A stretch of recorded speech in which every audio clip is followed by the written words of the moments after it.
All right, we're back.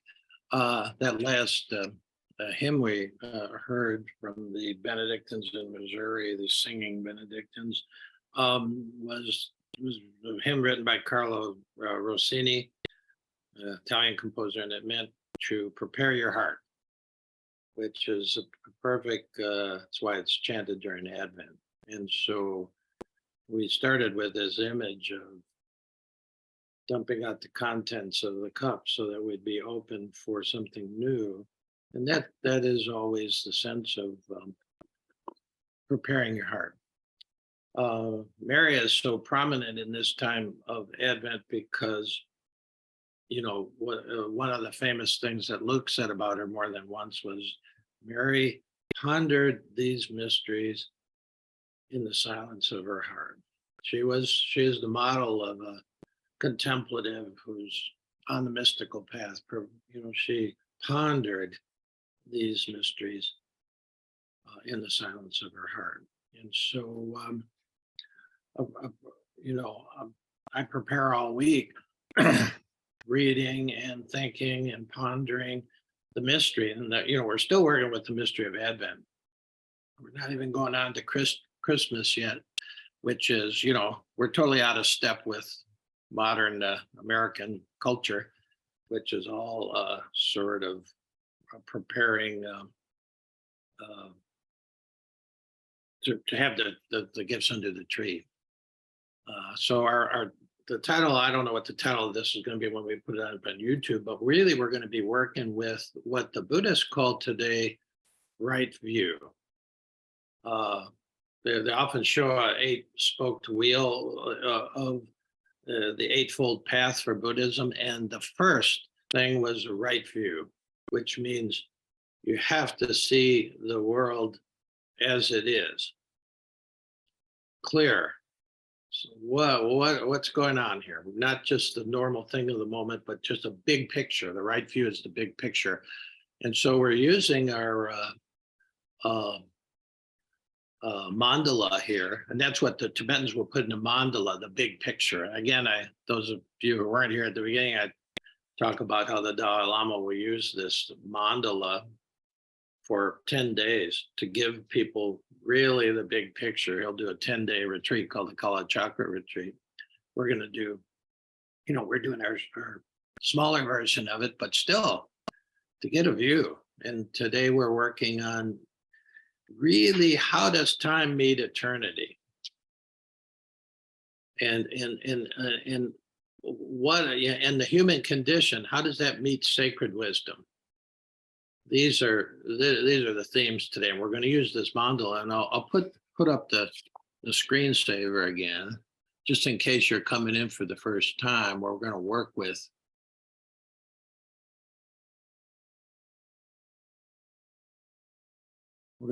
with this kind of mandala, very simple compass point. So if you haven't done it already, just draw a circle, divide it into four, draw a line from north to south, east to west, and then you're ready to sort of go around this sacred mandala, explore this sacred mandala to answer those questions.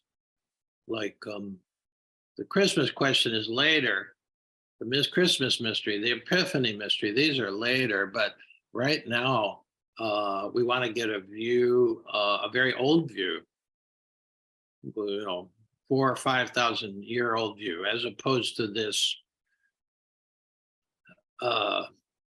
this view that we have in our culture, which is it's a consumer culture, and so it's about what you have, not who you are. And we're meditating on this mystery that these traditions have said that you're more than you think, and that actually, when we get to actually Christmas, the mystery is that we are both human and divine, and that's what broke into history on that day. This mystery that we're both human and divine, and what do we do with that? How does that change it? If we realize the divine's not out there waiting for us after death, or you know, we have to deconstruct, and that's what this is. In a way, you deconstruct your images of the divine. You deconstruct your image of yourself. You just dump it out, and then you've got an empty cup, and you can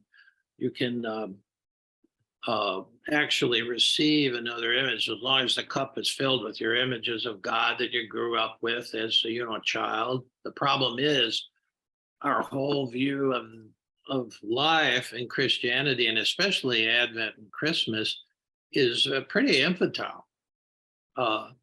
When I watched this, my Alyssa, my granddaughter's ballet thing with this in this Christmas program, the theme was these kids are all in the mall looking for the perfect present. And and the wisdom figure in it was the mall Santa. Okay, I mean, how far can this go? But this is where we are. This is where we are. And I mean, it was, the little angels came out and they were, so cute and everything. And I didn't want to. I just restrained myself on the ride home, an hour ride home. Just. But I was using that because that's really the thing we got to dump out. That's why most of us have decided, oh, well, God, forget it. The G word, because the God that we were given was way too small for an adult life, way too small for living in a universe like we live in, which has world wars, the Holocaust, Haiti. These are deep, dark things, and we think there's some guy up there at a distance who's intervening every once in a while. Well, why didn't he intervene here? And it's just we got to dump that whole concept out of God and also of us, that we're some kind of we're really big on Genesis 3 and fallen nature of human beings, but we forgot Genesis 1.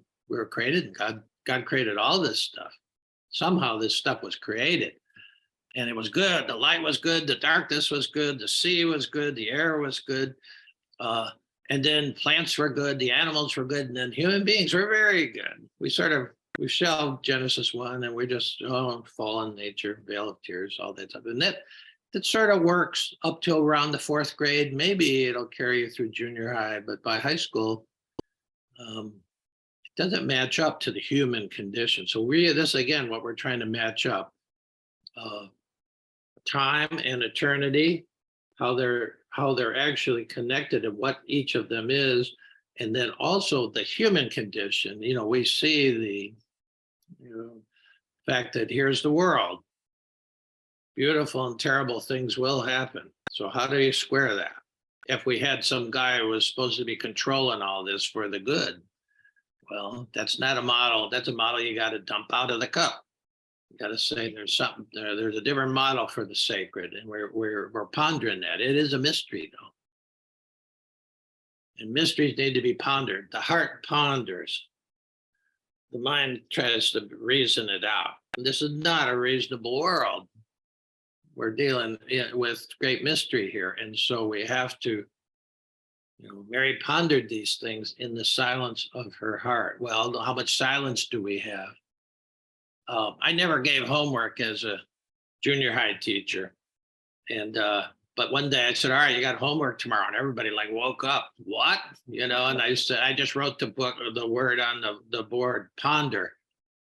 And I just wrote it on the board. And I said, look this word up. We're going to talk about this word tomorrow. Well, and I said, that's not much homework. It should cut me a little slack, all right. So the next day I said, how many of you really looked up the word? And this kid, Patsy Miles will know this kid. She's in the audience. Sean Gritton raises his hand. I said, Sean, you've never done any homework in your life. No, he said, I looked it up.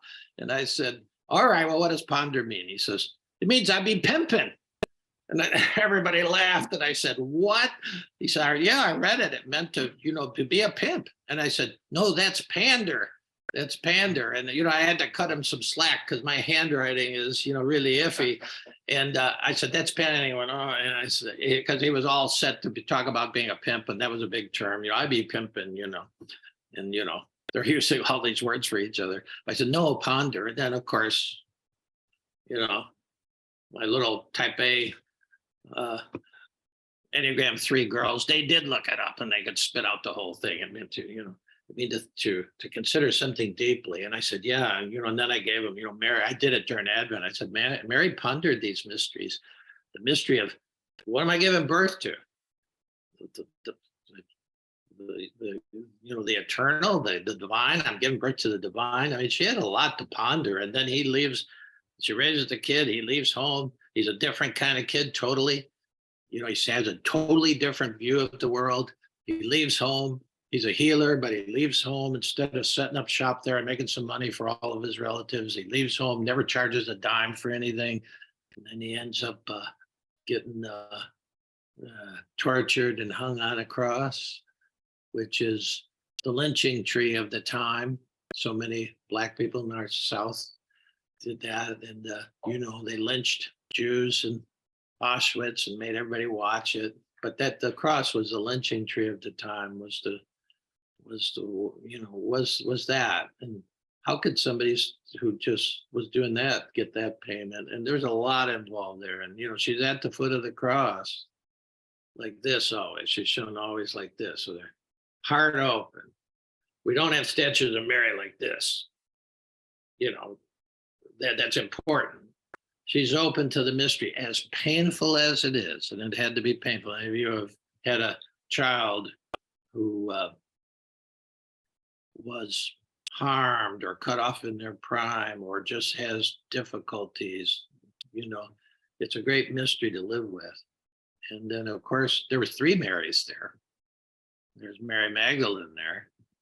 And then there was Mary of Cleopas, wife of Cleopas. So very few people mentioned in this is all quite mysterious. Very, very few people mentioned by name in the Bible, in the New Testament. A woman, a young man, and very few people, but they named these 3 Marys at the foot of the cross. All the men ran away.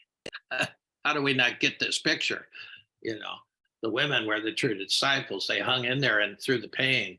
Okay. We just got done working with Greenspan's book about grief, being able to be open and go through the grief, be able to be open and going through the despair. That was all in that picture, but that's getting ahead of the game because we're trying to prepare for this birth. But those of you who have given birth know that it is a kind of mixed bag too. Women will often say, they'll tell me that it was when I felt, at some point, you had morning sickness, it was awful, and then you felt great. And, all right. But then there's labor and that's rough again. My sister, it took 36 hours to birth my nephew, Jake. So 36 hours in labor.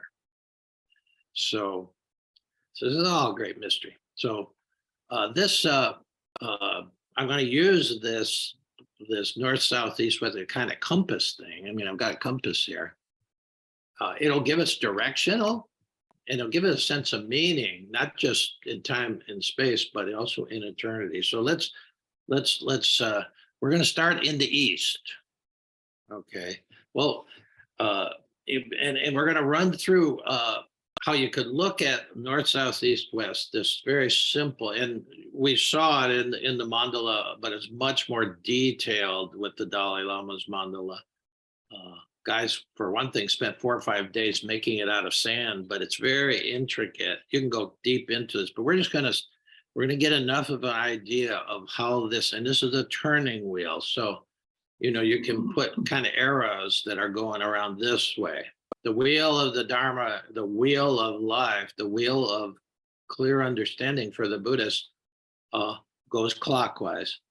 And the wheel of suffering is when you go against this, and the stars, for instance, the Sufis whirl like this because the sky goes this way. Okay.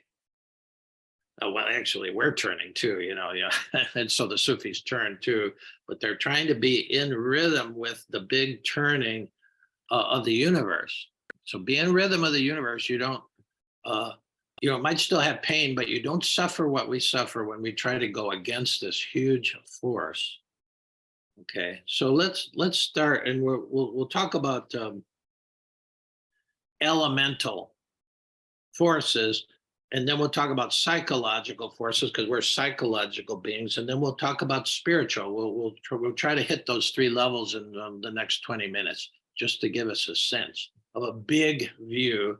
And then we'll take a break for 15 minutes. And at quarter after the hour, 15 after the hour, we'll get back. We'll be able to sit and ponder what we're dealing with now. We'll do another 40 minutes in silence of not pandering, pondering.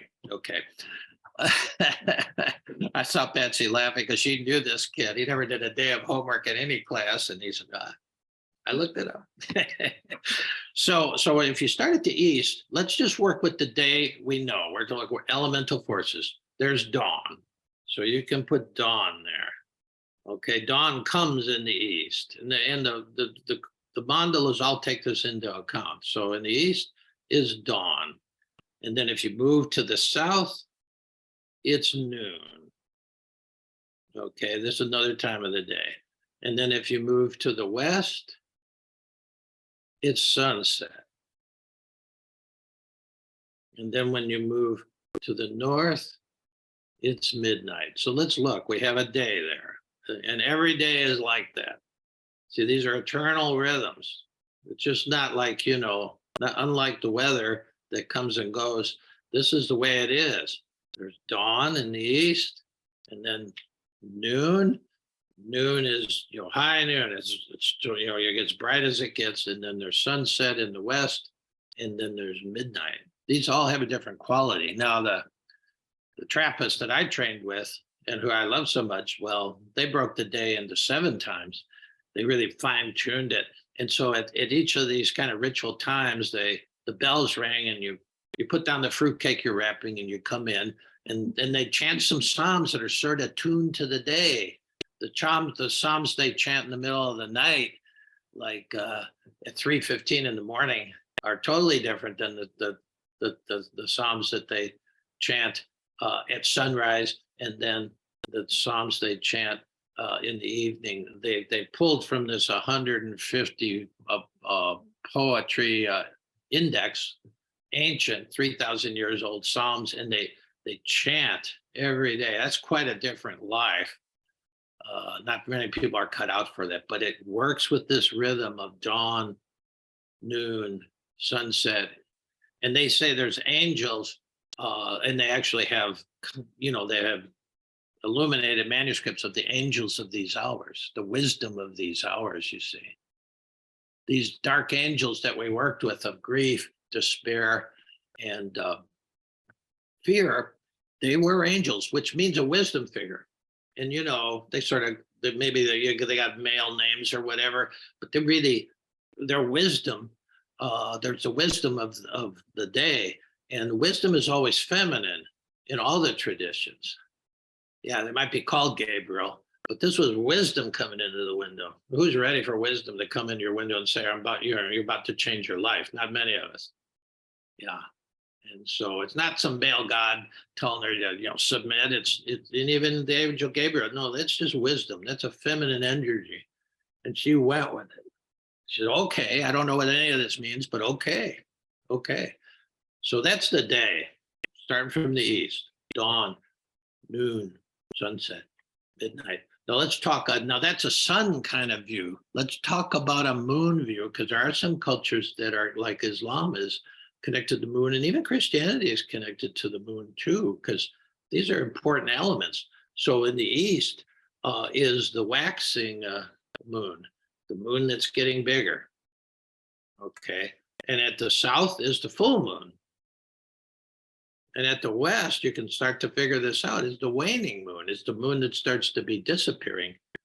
And then interestingly, at the north is what they call the new moon, which, if you don't know what that actually means, it means those are the 3 days of every lunar month where the moon disappears. There is no moon. You could say it's the no moon, but they call it the new moon because they know that, and it's different. The sun never really disappears, you see.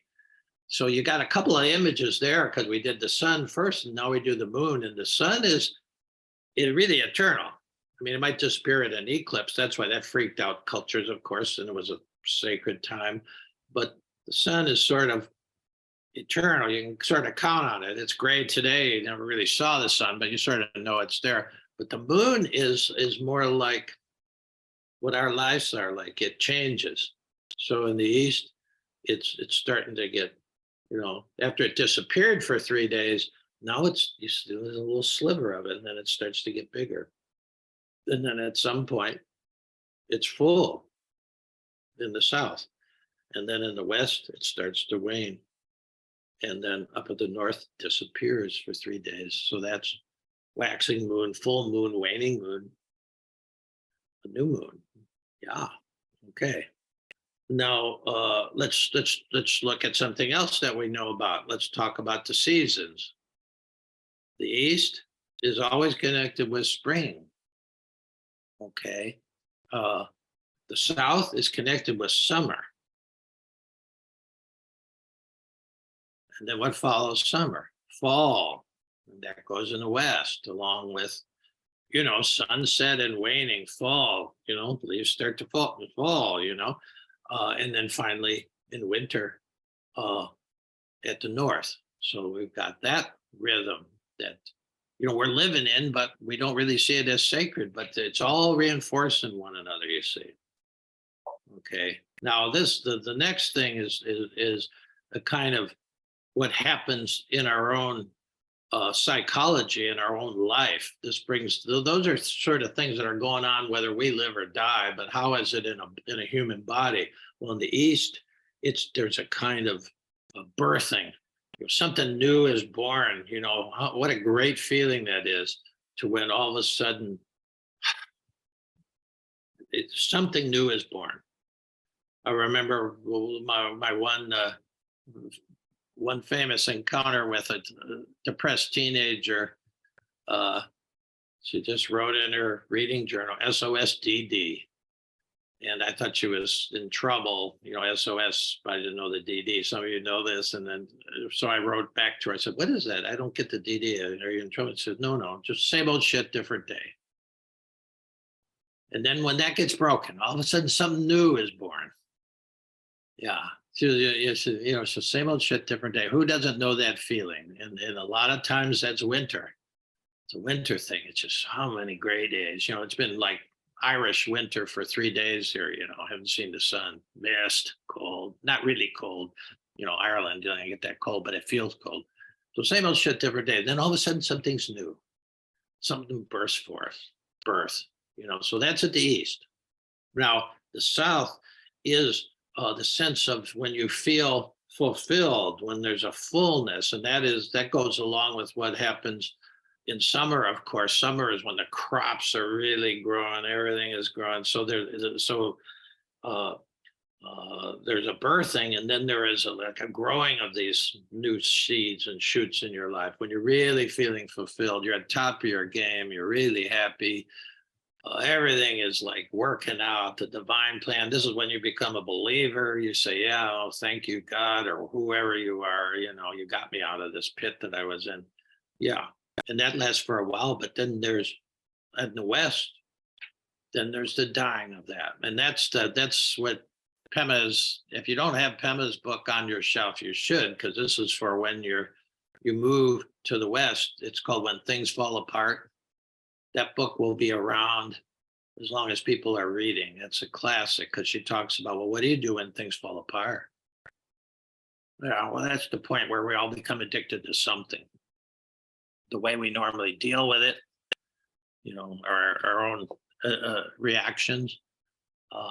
When I did, this is the point of addiction. The pain is so great when things fall apart. You lose a job. You lose a relationship, you lose a person. Life just happens, and it can happen like that. Happen like that. It's when something dies, your dream dies, your job dies, your kid dies, your relationship dies. When things fall apart.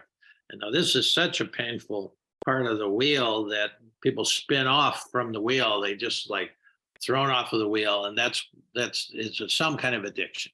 When I worked with 12-step guys in Cincinnati, where they all went around, "Hi, I'm Fred. I'm an alcoholic," there were a bunch of different 12-step groups. I had about 40 people trying to teach them about the 11th step about meditation, what I knew about meditation. When I got around to me last, I said, "Hi, I'm Joe. I'm an egoholic. I'm also a workaholic." That's what I do when things fall apart. We're all egoholics. Me. This is a bigger picture. We fit into it, but it's a much bigger picture. But my first thing I'll do when things are falling apart is I'll work. I'll jump into it. I'll try to fix it, you see, and literally work, bury myself in work so I don't feel it. Other people do alcohol. Other people, you do some other drug, or you just watch TV. In our culture, we got a lot of things you can do when things fall apart. But they're all in the way. You're hopping off the wheel, you see, and that's not a good feeling, because we need to be on the wheel. So let's say you realize this and you say, "Okay, I'm going to hang with it." Well, then what do you go into? So we got this great feeling of birth, and then something new, and then it's unfulfilled, and then that all falls apart, painful, and then you go to winter. There's an emptying there. And again, we started with this idea of emptying a cup so something new can come in. You see, then, if you can fully empty, and life will empty you, because life wants you to, this is the wheel of life, you see, and the wheel of eternity at the same time. And so these stripping times, you lose your job and you just can't find one. And for a while, and for a long time, maybe. And that really is tough. Or you lose a relationship and you're alone for a while. I know somebody now who's lost a relationship and they're just alone. They're in this winter period of just loneliness. That's not a punishment, and that it is painful, but it's the necessary thing. You can't be filled with something new until you dump out all the old. And so it's really this period and it's not like there's 4 moments or anything. There's actually only 1 moment. But if you think of a compass, there's 360 degrees around. So it's sometimes very gradual. And not only, it's not just this stark, but there's an emptying. And the emptying is necessary. That's what meditation is. That's what contemplation is. And then you got to wait. You have to abide in the emptiness. And have faith, because now this will, because what comes after emptiness? Something new, surprise, mysterious. And then that'll become a new fullness. And then that will fall apart. This is not some weirdo, malevolent sky man that decides to mess with you. This is just the way it is. This is the sacred wheel of life in a human form. And the fact is, we can know it. We can see it. When we were talking about words for the other words for the sacred, Rebecca mentioned last Sunday, intelligence. That's a kind of Buddha word. It just means you can see this wheel. You can see what the score is here. And you cannot bail at these points. You can go with the wheel. When you actually hop off the wheel, or if you don't even know anything about the wheel, then you start. This is huge. This is what the universe is doing, you see. And when you opt out, hop off, or actually try to go in the wrong direction, like when things start to fall apart, you try to fix it up so you go back to where you feel all fulfilled. It doesn't work. I mean, at one point in our marriage, Pam just got tired of trying to duct tape the whole thing together. And she told me that. Boy, that was a scary moment for me and her too. But we just had to let it fall apart if we were going to ever actually have a real marriage. And we went through that half of the arc where it was dark and painful, but then, we got something new. And so So that's every moment too. So the liturgical year is so brilliant because every year it gives you a view of the whole thing, you see. Now, on a spiritual level, within Christianity, here are the four stops. And it, the whole year goes through. We have this 4 weeks of winter now. And that's Advent. It's a time of waiting, of pondering, like this mystery of what am I going to give birth to? Mary didn't know, and she's a stand-in for all of us. So when you lose a job or you're alone or whatever, you're on that wheel and you don't know what's coming next. But this is a mandala that can give you some hope that if I can just go through this, something new will come. And not try to hold on to anything. You can't hold on to anything with this wheel.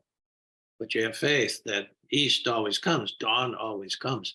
Now, in case you miss it in the terms of a whole year, and in case you miss it for 73 years, like, people my age, maybe even going to church, good old churchgoers, but they've missed it. They missed the liturgical year. Well, when it gets actually down to Holy Week, we do the whole cycle in 3 days, really 4 days, but they call it the Triduum. But think of Holy Week.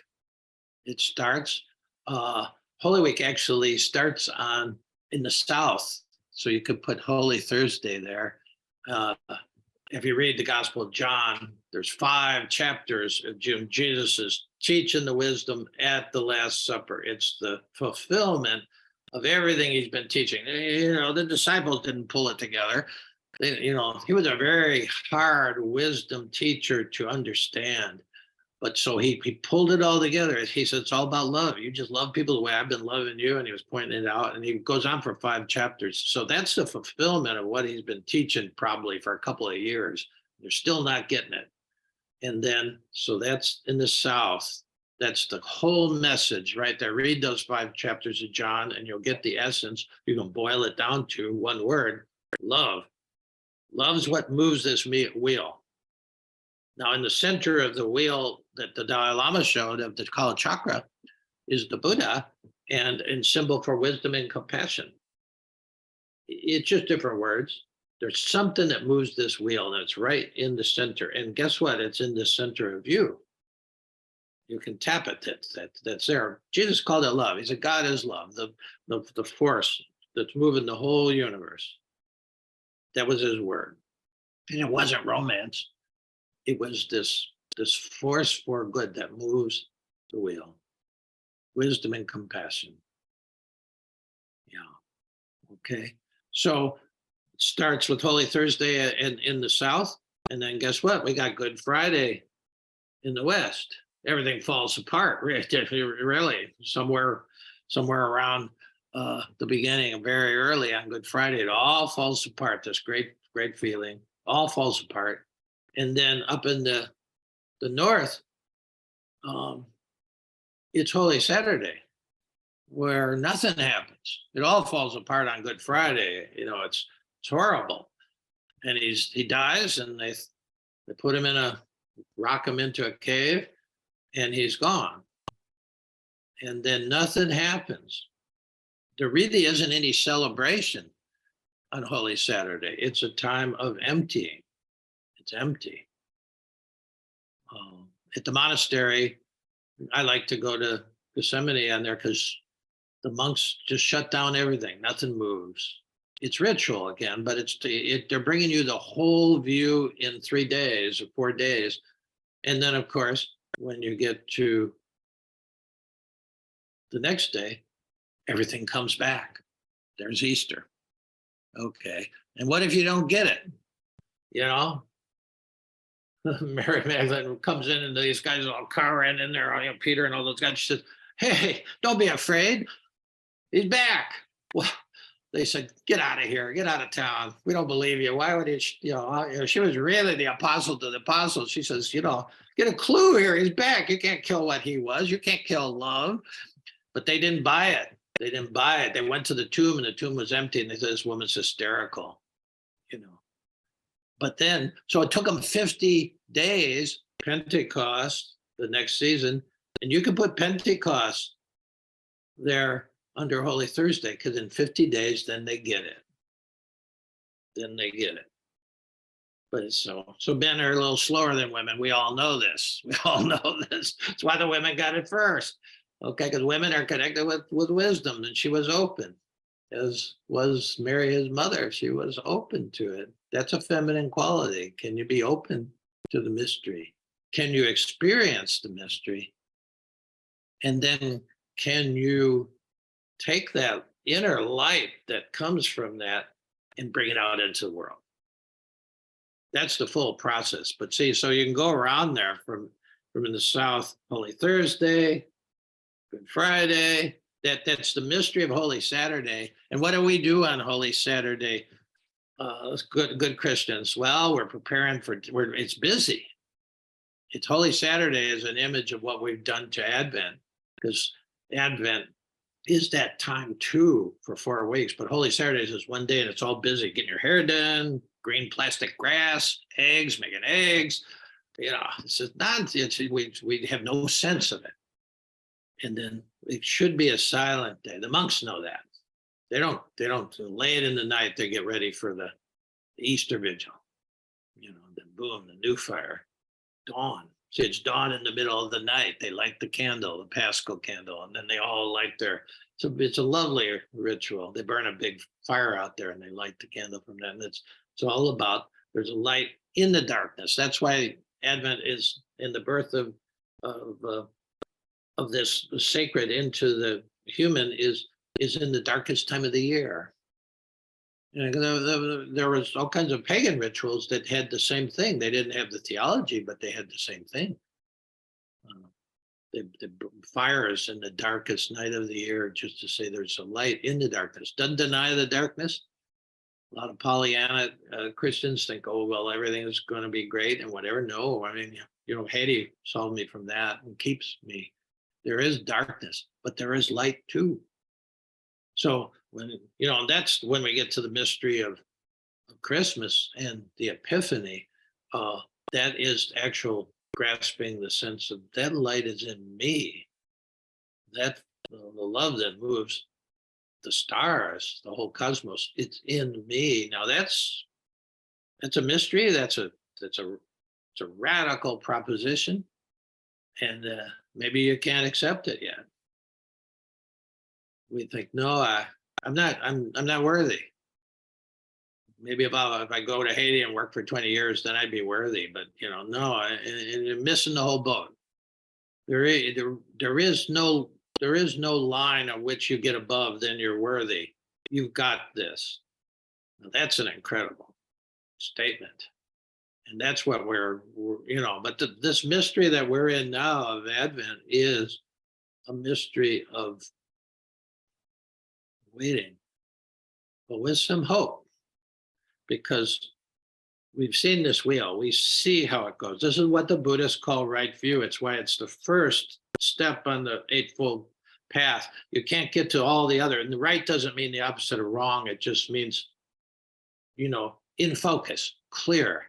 This is how life goes. This is how the eternal breaks into the human realm. Okay. Now, if you missed any of that, because I was,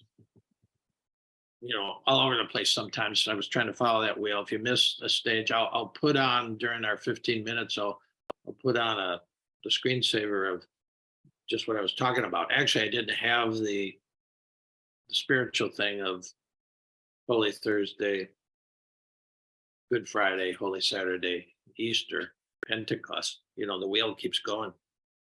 It just has emotion. I don't have that on the thing I had, but that's just one more way of looking at it. Okay, and they put it in that short period of Holy Week because maybe you could get it. I mean, I went for it. I didn't start thinking about this stuff till I had some serious loss of the marriage the first time, to where I start to see, it wasn't my fault, or well, some of it was, and Pam's, but it wasn't about fault. It was about how things happen. See this thing. So that's the wheel. When I talk about be still and trust the love that moves the stars, the love is at the very center of that wheel. and moves it. And interesting, if you look at think of a wagon wheel, it's not functional unless the center is empty. A wagon wheel without a hole in the center cannot be functional. So emptiness, the function of emptiness, which is what we're looking at, especially in Advent, a time of emptiness. And what we're looking at, if you really want to train as a mystic, is somebody who learns how to follow the mystery. This is a holy thing, empty cup. This is what the heart is all the time. The mind, you know what the mind is. It's even hard to even recall facts when you're 73 because there's so much stuff up in there. It's full. You can't even pull it back. And so when I can't think of a name, and this happens as you get older. Get ready if you haven't already been experiencing it. It's just the database is full, and so this is actually a very good practice as you get older. Why you discover it? It's perfect timing because every day when you just dump out, you're creating space to really be able to access the information you need.